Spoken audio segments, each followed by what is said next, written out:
Baik, bismillahirrahmanirrahim. Assalamualaikum warahmatullahi wabarakatuh. Bagaimana kabarnya teman-temanku semuanya? Semoga di tengah pandemi ini kita selalu diberikan kesehatan. Dan jangan lupa untuk stay safe ya teman-teman, karena kesehatan itu mahal. Jadi di rumah aja, jangan kemana-mana kalau nggak penting-penting banget.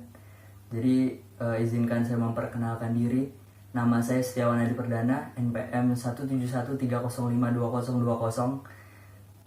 dari Prodi Bimbingan Konseling. Jadi di sini saya akan menyampaikan suatu layanan dari bimbingan konseling. Apa itu layanannya? Jadi layanannya itu layanan klasikal atau layanan informasi. Jadi layanan informasi yang akan saya sampaikan pada hari ini yaitu temanya mengenai motivasi belajar.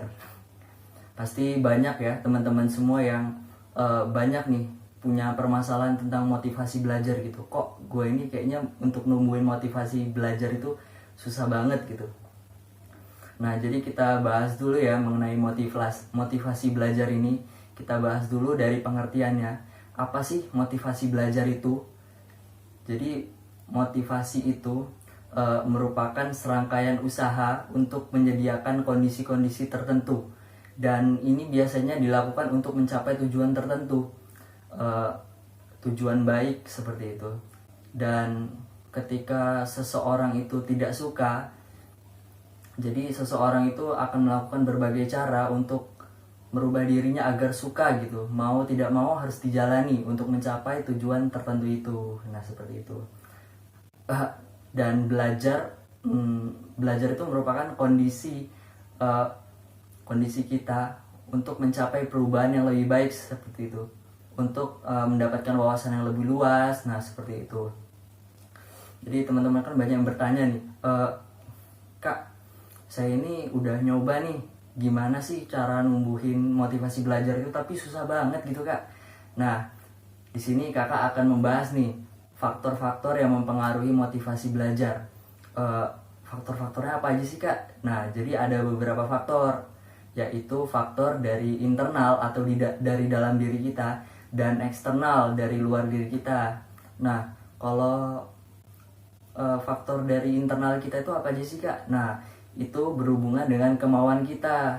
Jadi motivasi belajar itu tumbuh dari kemauan yang ada di dalam diri kita. Kita mau nggak sih, seberapa mau kita untuk mencapai tujuan kita.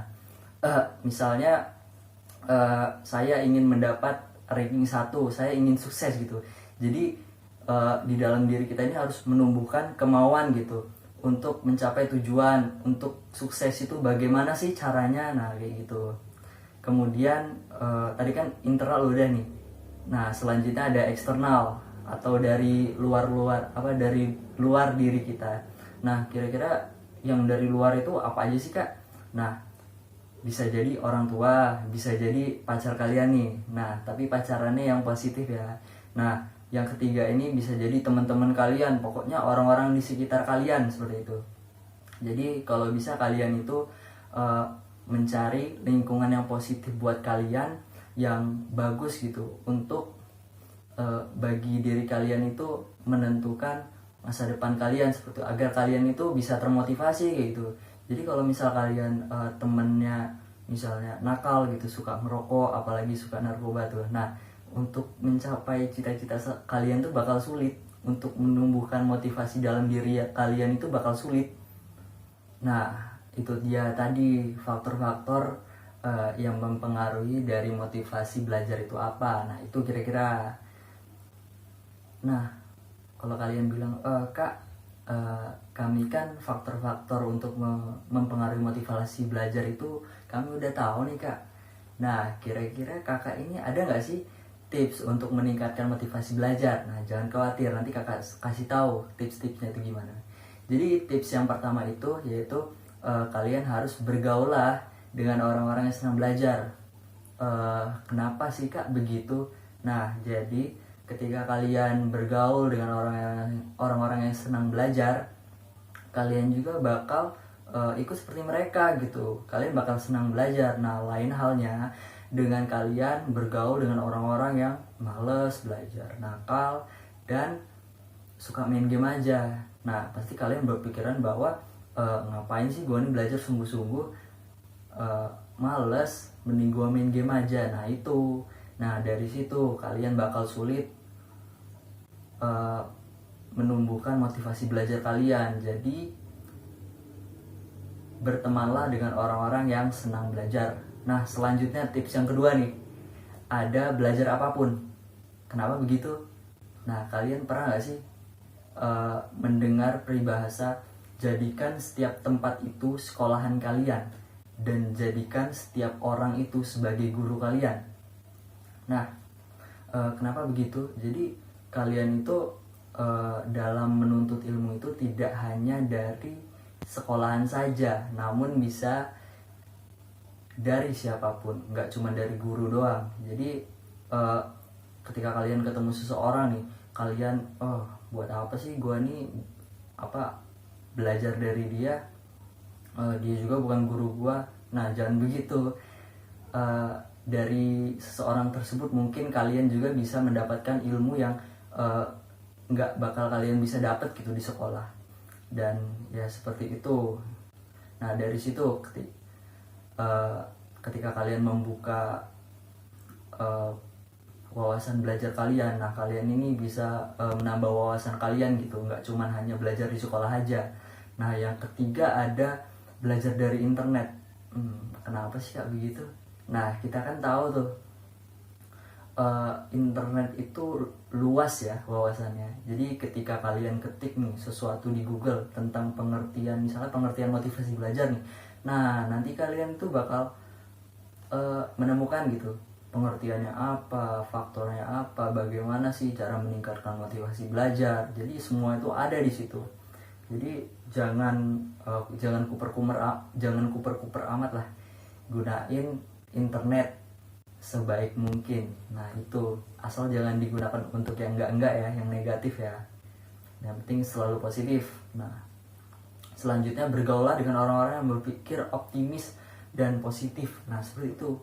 Ketika kalian bergaul dengan orang-orang yang optimis, yang positif gitu, kalian juga bakal ikut, pikiran kalian itu bakal optimis dan kalian juga bakal positif terus gitu. Lain halnya dengan kalian bergaul dengan orang-orang yang pesimis gitu, gue mending gak usah ngapa-ngapain lah, ngapain juga percuma.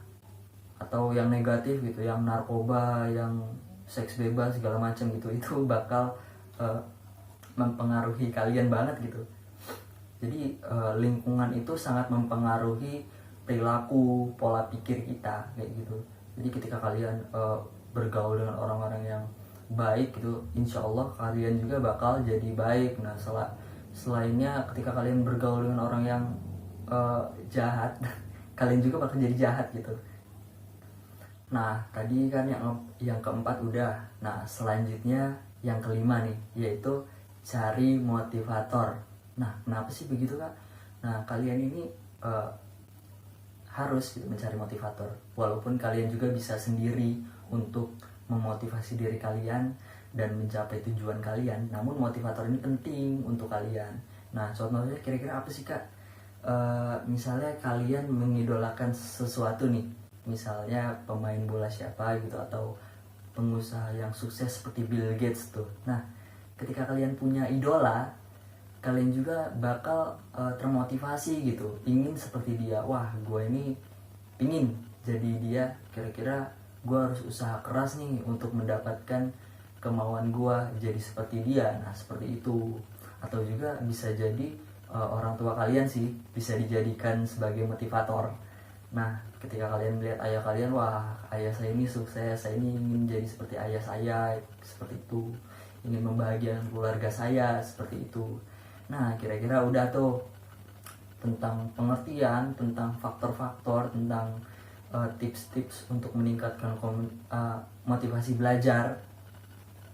Nah dari situ kira-kira udah ada nggak sih yang kalian dapat gitu. Jadi sebelum kita akhirin, saya ingin kalian menyimpulkan gitu dan menyampaikan kira-kira apa sih yang saya dapat hari ini dari pembelajaran saya hari ini. Jadi tolong tulis di komentar ya.